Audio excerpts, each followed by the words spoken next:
Hello. How you doing? Are you having a good week, everybody? You know what? When I first started this podcast, about 2 or 3 years ago, I had no real idea what I was doing at all. And I probably still don't, but I have a better idea of what I'm doing now. But anyway, my point is that I had an expectation of what this podcast might become, what it might be like. And, right out of the gate, I was a little bit disappointed because I realized that, I had this vision in my mind of, people responding and engaging with me all the time, like right out of the gate, and that wasn't the case. It took me a long time to get people to really respond and, interact with me. Okay. And it's taken a long time to, gain this small audience. It's still small, but, to gain that audience, that small audience, it took a long time. And I had hoped in the beginning that, I would get people asking questions and, sharing opinions and all those things. And it didn't happen right away, but now I can tell you, I'm happy to say that I think I have finally arrived there.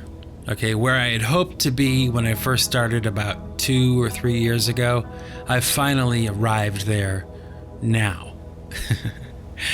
And last week I released a podcast and I got a comment, actually a question from one of the listeners. And it was a question about my opinion about a specific album from the band Tool, okay? And this person was asking me what I thought of the new Tool album. In case you didn't know, Tool has released a new album probably about a month or two ago, maybe longer now. The title of the album is Fear Inoculum. And, I was just so happy to get this question, because it gives me the opportunity to talk about a couple of things that I really like to talk about. And, basically, what I like to talk about more than probably anything else is drummers. I love talking about drums and drummers and, I've been doing this for so long, I've been a drummer for, over 40 years. Actively drumming for over 40 years. And I've never stopped, I still listen to new drummers, and it's almost like, to me, it's almost like a sport. And like I was saying in the last episode, there is like an athletic element to being a drummer.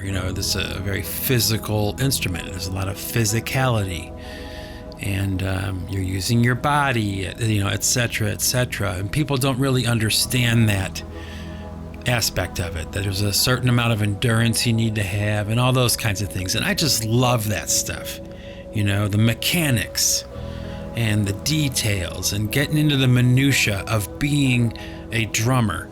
I love talking about that stuff, and I don't really usually get an opportunity to do so. So like I said, I got this question, Mike, what do you think of the new Tool album?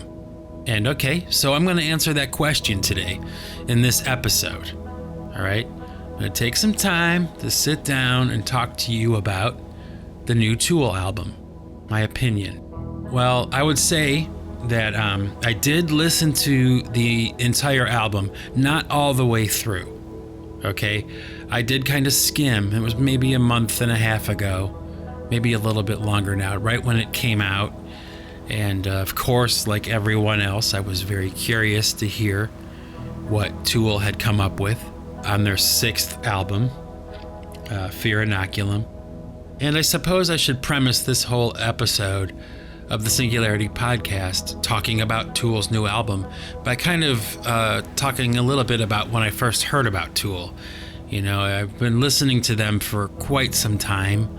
I wouldn't say that I'm a huge fan. I appreciate what they do. I think they're phenomenal musicians. There's no question about it. But what's weird is when I was much younger, I had dated a girl who was a couple years younger than me. And I went to her prom with her. And they had this table set up at her prom. Okay, now the idea, I guess, what the evening was to, like they had games and, stuff like that. And you would win like tickets. And then you could take these tickets and go to this table and you could buy gifts off this table with these tickets, right? Well, it was really kind of weird because there was not much on this table that I was interested in, okay? But there was, sitting on this table, this little cassette tape. And it was from Zoo Records. It was a group called Tool, and the album was called Opiate. So, I threw my tickets down, I grabbed this cassette tape, and then later that weekend, we went camping or something, like a bunch of couples, went camping somewhere, and, I popped this Tool Opiate cassette tape into my boombox, and oh my goodness, it was like right from the onset, it was like everybody that was there was just like, oh my gosh, like who is this? I'm like, this is this band Tool, they're from California and they just came out with this album, this cassette, and I'm sure by now all the songs on that EP, I think it was an EP, yeah, all the songs are really famous and everything, but the reason I'm explaining that is because, it kind of illustrates how far back I go with Tool. And, right around that same time, I was playing a gig with a band. I've talked about this in a past podcast. The band had asked me to sit in because their drummer couldn't do the show, and I agreed. And they were opening for Tool. And that was the gig that I sat in on, and I got a front row seat, and it was like one of those shows where there was like nobody there. You could see tumbleweed blowing through this place, through the club. And, even when Tool came out, because nobody knew who they were, they were unknown. But, oh my gosh, I was there, I had a front row seat. There was nobody there, just me standing in front of the stage, watching Tool just go off, They were just so awesome. And I always remembered that, my impression of them, with that cassette was like, oh my gosh, this is great. When I saw them live, it was like, oh my gosh, these guys are great. I really thought they were good, but I had no idea how huge they were going to become and how important they would become to rock and roll history and music history. Okay. Because I do think that Tool is on that level. Okay. Now, like I said, I'm not a huge fan of Tool, but I can appreciate what they're doing. And I'm always excited to listen to what they come up with because they're so creative, And I remember being in Texas, actually, in Austin, Texas, for South by Southwest when they released the Undertow album back in 1993. And I remember it was like everybody was just going bullshit over this album. It was like everywhere in Austin for that week, and everybody was talking about it, and they had that video out that was really crazy, and the cover art was awesome, and it just sounded so good. And I'm not 100% sure, but I think that album was produced by Sylvia Massey. I'm not sure, but she's like a hero of mine. And it was like, I remember that vividly, like everybody ranting about this new Tool album, and of course, I listened to it, and it's a classic now.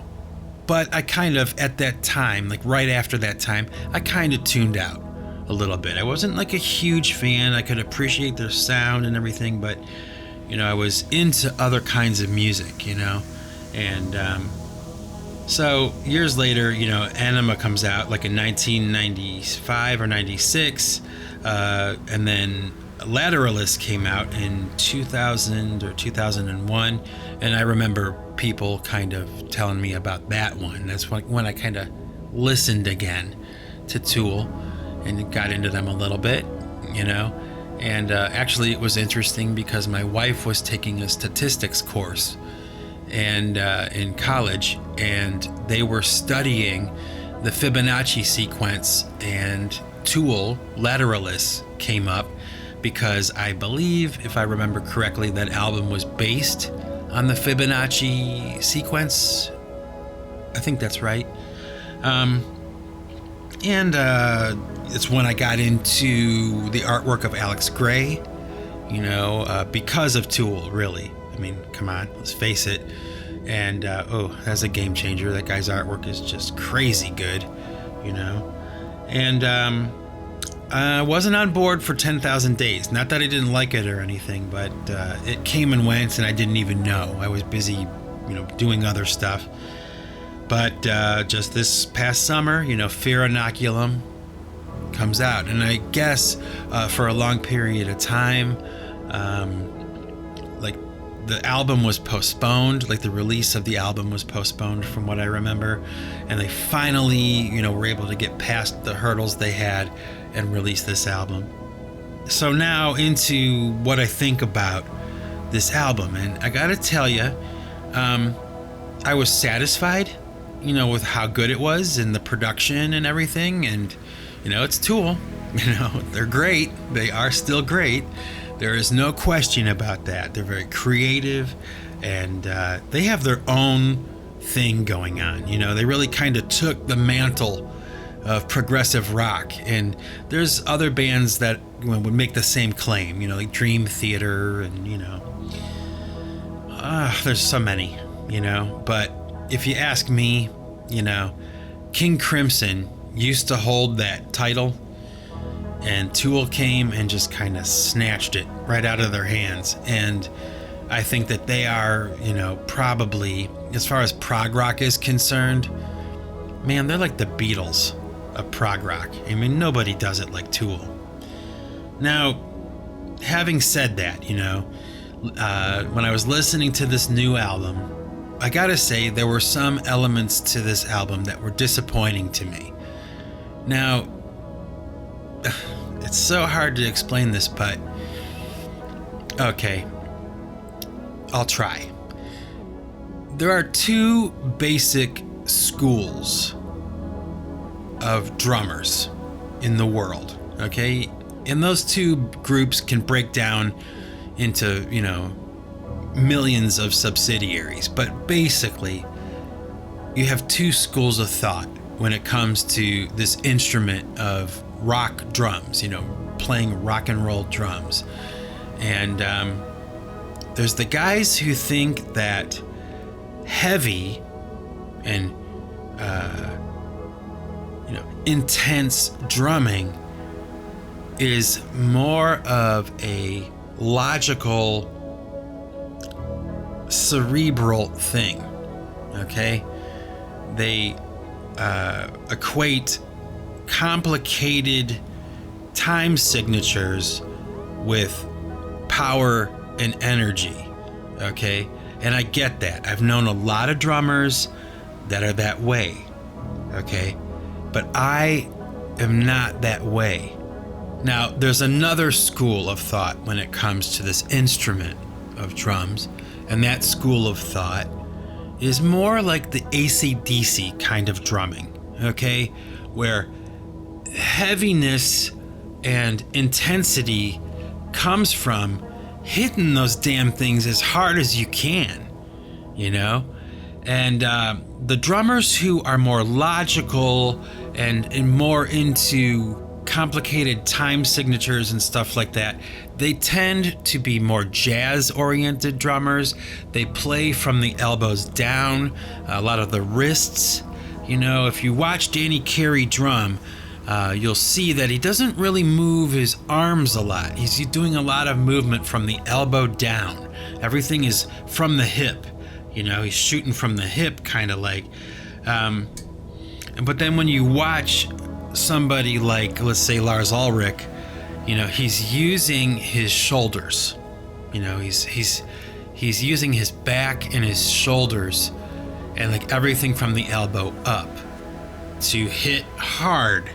And that is the problem that I had with this Tool album. I think the guitar work from Adam Jones is amazing. And of course, Maynard Keenan's voice and his lyrics and subject matter and there's the production on his voice. It's like unparalleled, man. And of course, Justin Chancellor, he's featured on this album too. He's not just a bass player. They all are so creative, including Danny Carey. But the problem that I have is like I'm listening to this Tool album, song by song goes by, and I'm waiting for Danny Carey to explode. He's got all this tribal stuff going on, and it's like percolating. And that's what tribal stuff tends to do, right? Like in a song or in a mix, it tends to kind of build tension.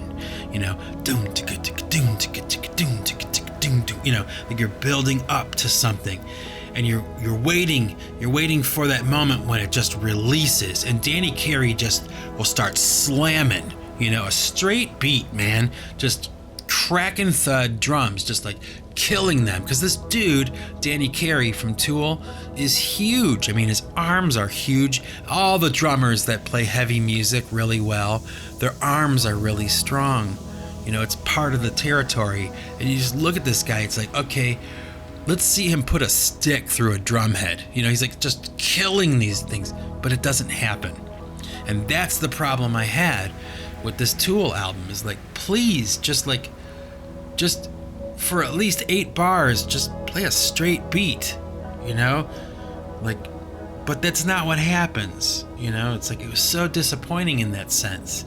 Like, I'm just waiting for it, and it's frustrating because it's like, it's cool that he's highly sophisticated and complicated and everything, and I can appreciate that because it's hard to do what he does. It's not easy, and it's hard to copy what he does, but it's even harder to make it up.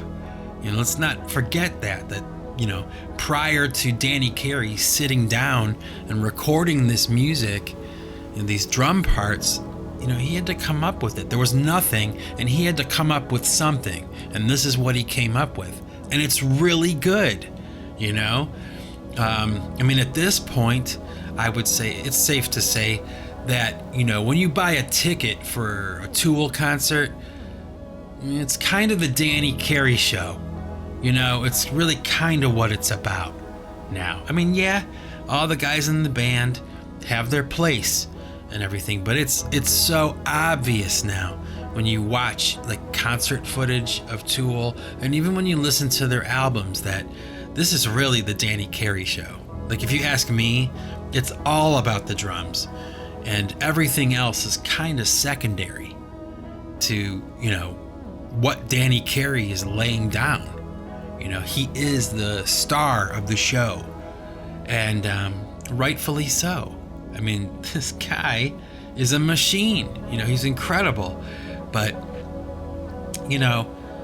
there's a drummer, I've talked about him before. He used to play for Merciful Fate and King Diamond, and then he played for Motorhead, and now I think he's playing for the Scorpions since Lemmy Kilmister died. His name is Mickey D.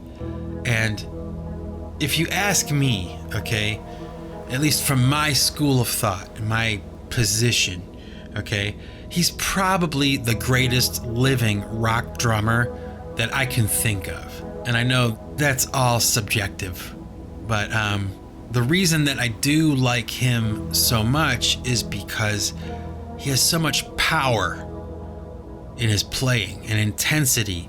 And yeah, he does some complicated stuff. He does some, high-minded, complex, polyrhythmic stuff. He can do that. But he's a rock drummer, like sometimes you just gotta like ride the lightning, man. You just gotta like slam those things. You know, to me, that's where it's at. You know, Chuck Biscuits from Danzig, like, kill the drums, man. Like, play loud, play hard. And Danny Carey, to me, kind of belongs to a different school and a different way of thinking. Probably a more intelligent form of playing this instrument, probably a more sophisticated approach to it. But to me, it's just a lot less exciting, you know? So, you know, was the album a disappointment? The album by Tool, Fear Inoculum, was it a disappointment? No, not at all. I mean, it's like Shakespeare. It's great. You know, who's going to deny that? It's another Tool album. Of course, it's, you know, friggin' amazing. You know, the stuff that they come up with, and the atmospheres and the textures and the weirdness and the odd time signatures. And it's just, you know, mind-bending music, you know, almost like a dark, heavy Radiohead, you know, but better, you know. So, you know, what would I give the album on a scale from 1 to 10? You know, I would probably give it a 9. You know, I don't think it's Tool's greatest album. I hope that in the future, that somewhere on the next album, you know, they'll do a song where they just kill it. You know, a straight 4/4, man. And it's heavy. It's all get out, you know. It just blows your hair back. It's so heavy. Instead of this, you know, percolating, in, you know, tension building drum thing all the time. Like, okay, like, change now. Like, do something else now. And that's not, as far as I'm concerned anyway, that's not what Tool fans want. Okay? And that's probably why I would not consider myself a Tool fan. So, there you go. But I'll tell you what, I appreciate that comment and that question, because I love to talk about this stuff. I mean, a lot of the time I'm scrambling to come up with something to talk about, right? I usually wind up talking about myself, which, you know, is really lame. But, this one, it just got me going. I started thinking about it and thinking about it and thinking about it, because I could talk about this stuff all day, you know? I love giving my opinion about music, especially other people's music. You know, I used to write reviews for a rock and roll magazine back in the day when I was younger. You know, a friend of mine had owned this magazine, and she had asked me if I would be willing to go to some concerts and review some bands and listen to CDs and review those. And I did. So I do have a little bit of a history in that. But I just love music so much, and I love to talk about it so much, and I love to talk about the drums so much. But you know what? Now that I'm saying that, I'm thinking about Adam Jones. You know, I'm thinking about Maynard Keenan, you know, and Justin Chancellor too. And it's like, you know, Adam Jones, as far as guitar playing is concerned, he's the guitar player from Tool, in case you don't know. I'm not sure that there's been another guitar player quite like him. And you can kind of tell by his private life, like the way he lives away from the music. We're talking about somebody who is probably genius level intellect. Certainly creative genius, if not anything else. He's the guy who puts together their videos. Can you imagine? Some of those videos are classics now, and they're amazing to watch, and to think that their guitar player is the one who put that together, as well as like the killer guitar lines you're hearing him come up with. Oh, it's amazing that a human brain can be capable of that much, you know? And so unsung too. I mean, he's just, you know, when you get a list of the top 50 guitar players, I'm not even sure if he makes the list, but he should, you know? But he's understated. He paints with sound on his guitar, you know?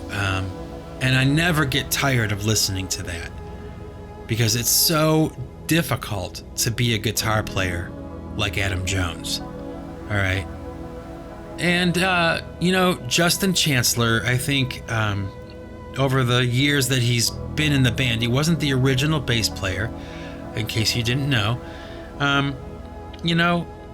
He's really kind of sunk in to his own thing now. He is just as creative a writer on the bass guitar as Adam Jones is on the guitar. And I suppose it would have to be that way, right? They're complementing each other. They have a lot of space to fill, those two guys, sonically.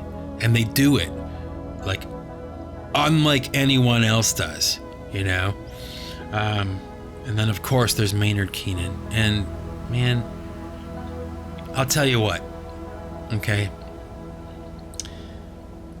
A lot of the time, I don't like Maynard Keenan's subject matter.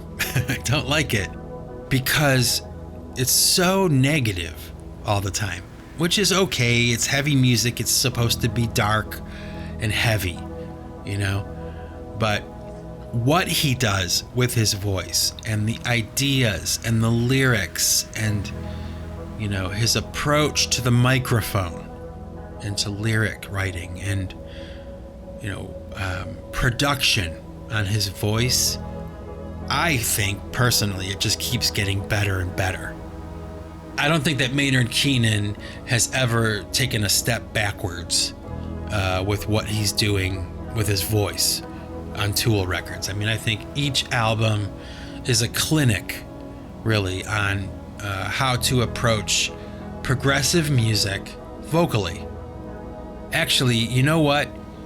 Every single Tool album that's ever been released is a clinic in how to do it. I mean, that's probably the best way to describe what I hear when I listen to a Tool album. It's a clinic on how to play progressive music, progressive rock.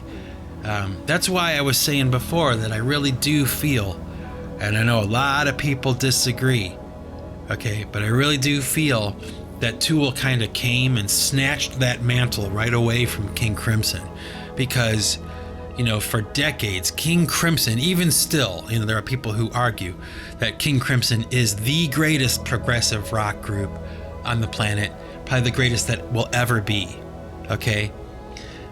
But I don't know. I kind of think like Tool,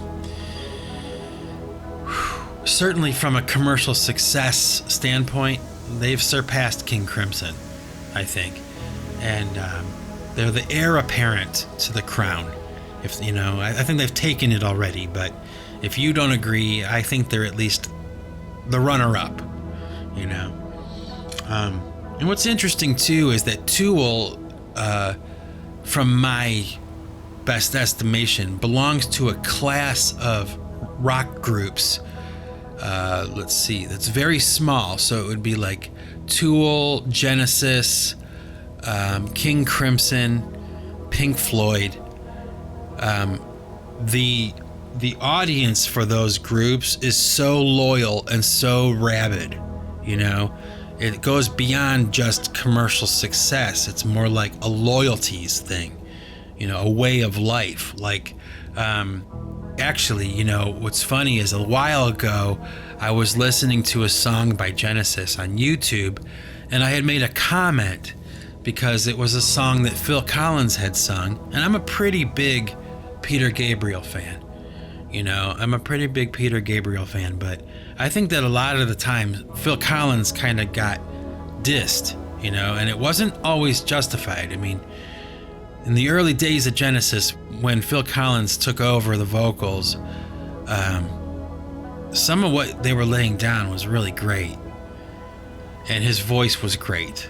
And I would argue that sometimes I think his voice is even a little bit better than Peter Gabriel's. And oh my gosh, I made a comment along those lines on this one song, and the response I got was rabid. The people were like, so serious about it, Like, how dare you, insult Peter Gabriel? How dare you, And I guess I can understand that. I can appreciate it anyway if I can't understand it. Like, that people are so loyal to this group. They mean so much to people that, you can't say anything bad about them. And I can understand that. That goes for Pink Floyd. It goes for, like I said, Genesis. King Crimson is one of those bands. Maybe Dream Theater, and certainly Tool. What's kind of funny is I have a funny little story I'll share with you. I was at a friend of mine's house once. He was having a party, and it wasn't like a beer party. It was like everybody came over to this dude's house to watch Secret World, the Peter Gabriel video, like right when it first came out. Okay. And so I'm sitting there, and I'm a pretty big Peter Gabriel fan, but these guys, it was like a room full of dudes and a couple chicks all drinking beers and partying, watching this video kind of like quietly, just reverently soaking it in and just like getting so into it. And Biko, oh my gosh, or Salisbury Hill, oh, I love the song, just like worshiping Peter Gabriel, And I'm sitting there kind of laughing a little bit to myself because I thought, these guys are getting a little too excited about this, So this is why I'm bringing up the story, by the way. Okay, so the song Sledgehammer starts, and I say, like, just loud enough for everybody in the room to hear. I'm like, oh, finally something good. And they all shot me this look, man. I just totally like instantaneously chapped their asses, but I laughed and said, just kidding, I'm just kidding, guys, calm down. I almost ran out of the room, like, how dare you say that about Sledgehammer? It's terrible, It's nothing compared to Don't Give Up or Mercy Street or, Red Rain, I thought that was a funny story. Been wanting to tell that one for a while. So anyway, okay, I got to wrap up. I got to get back to work, but I did do what I promised, which was a response to that comment. I told the guy, hey, I'll do my next podcast about that. Thank you for the comment. And hey, I'll put it out there. I'll float it. If any of you guys out there listening to this right now, you want to know my opinion about anything, like anything, any group, or I don't know, world event or history or I don't know, future event, conspiracies, anything, I don't know, put it in the comments section. I'll answer, So with that, ladies and gentlemen, my happy innovators, have a great weekend. Stay out of trouble, be safe, and, have some fun. And also, remember, folks, if you want to keep what you've got to give it away. Take it easy.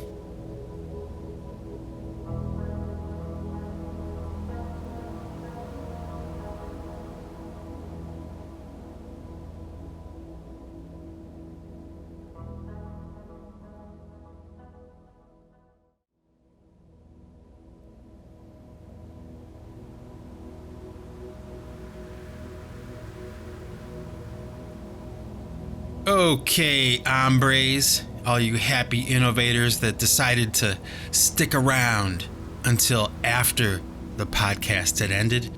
Well, I kind of have a little interesting kind of idea that I put together for you today with this episode. Now, what I'm going to do is, like I explained to you a few episodes back about how I have pipe choir music, PC1 music, PC3 music, right? These three different styles that I do. And I figured, okay, the best way to really kind of illustrate that to you is to give you today 3 different versions of the same song, okay? So The song I chose is a song I wrote called Children of the Sun. Okay, I wrote it a long time ago. We'll get into that later.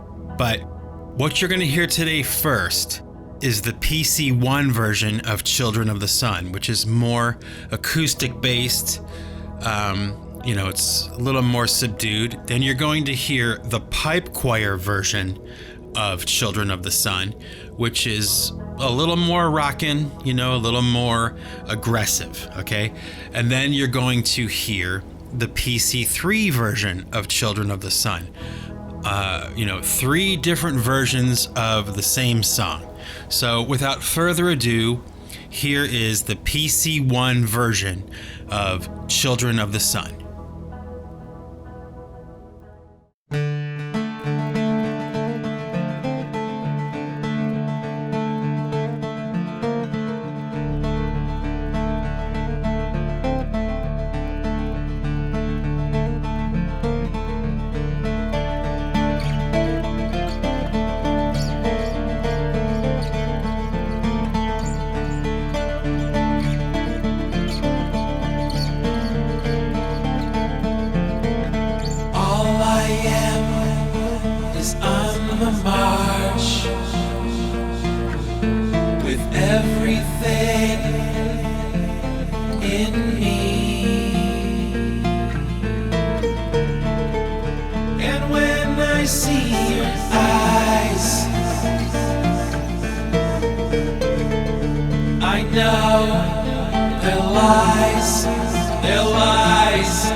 Children of the sun.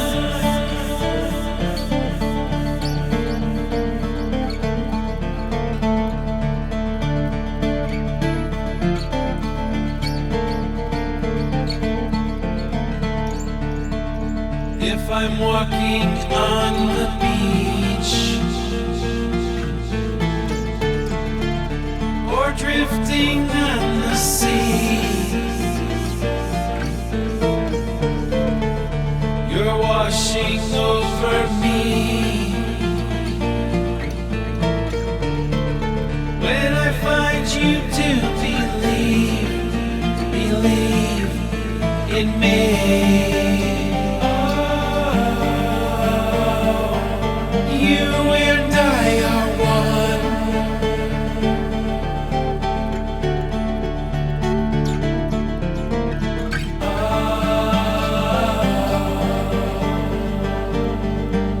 Children of the sun.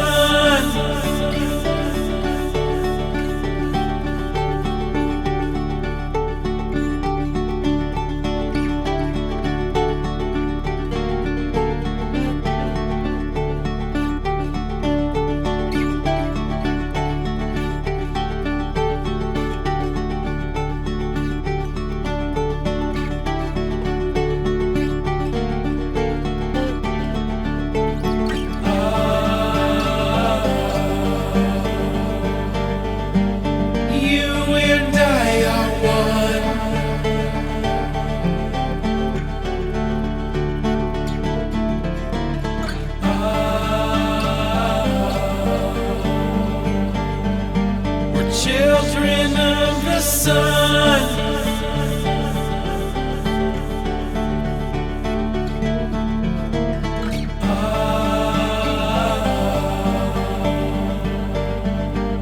You and I are one.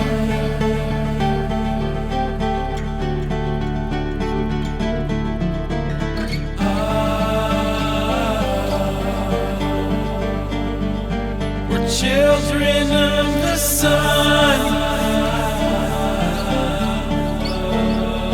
We're children of the sun. We're children of the sun. We're children of the sun. Children of the sun.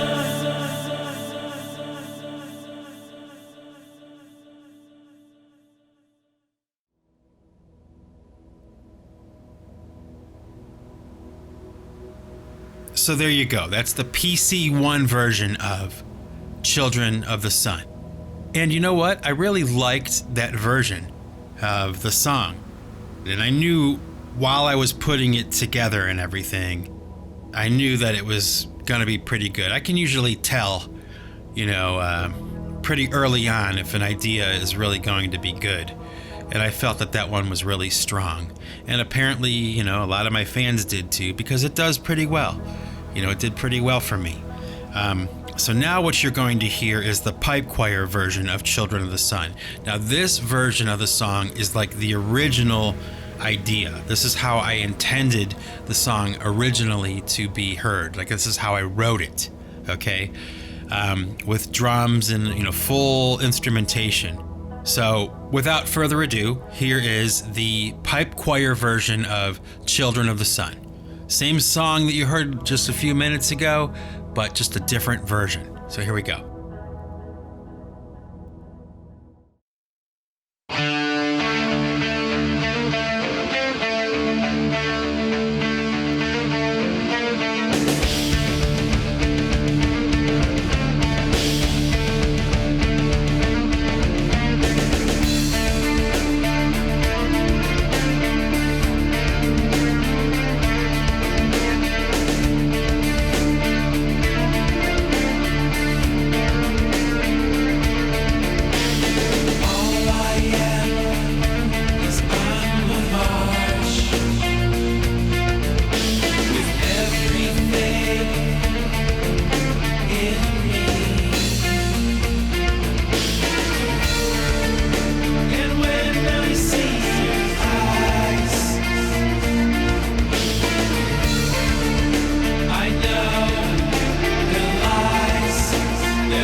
So there you go. That's the pipe choir version of Children of the Sun.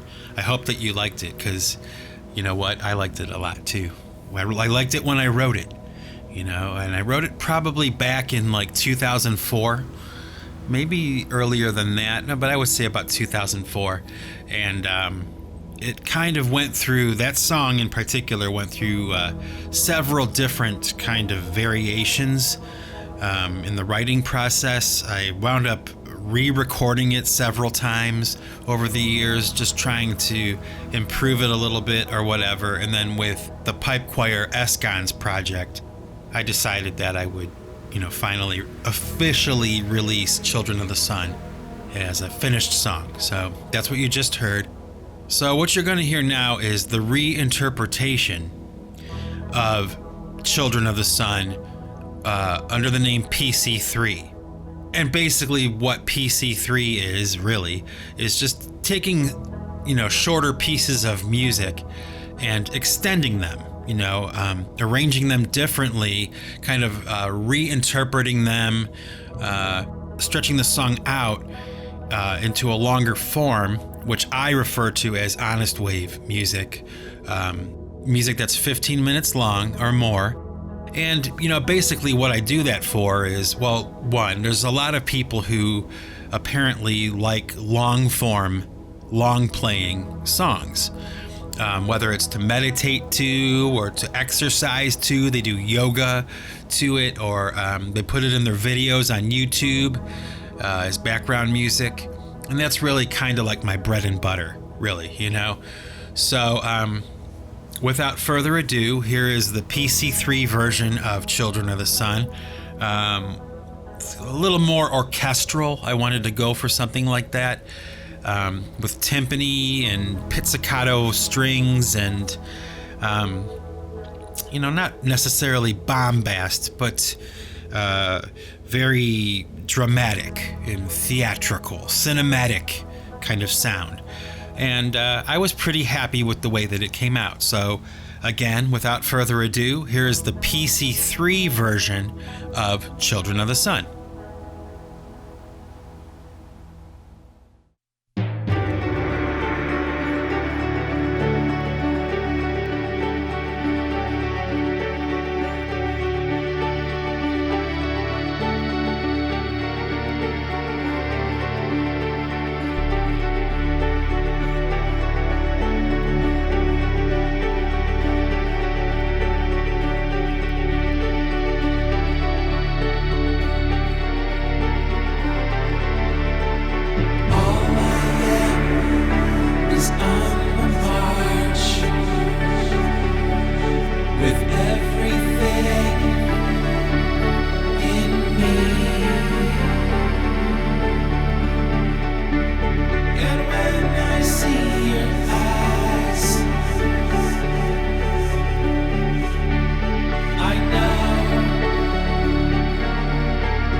All right, so there you go, happy innovators.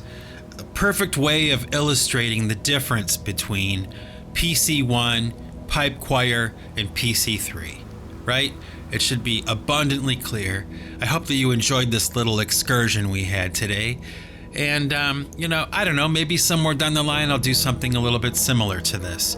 You never know. That's the good thing about this little addition thing I'm putting on the end of my podcasts. It's wide open. There's no particular format or anything, right? So maybe I'll surprise you next time with something else.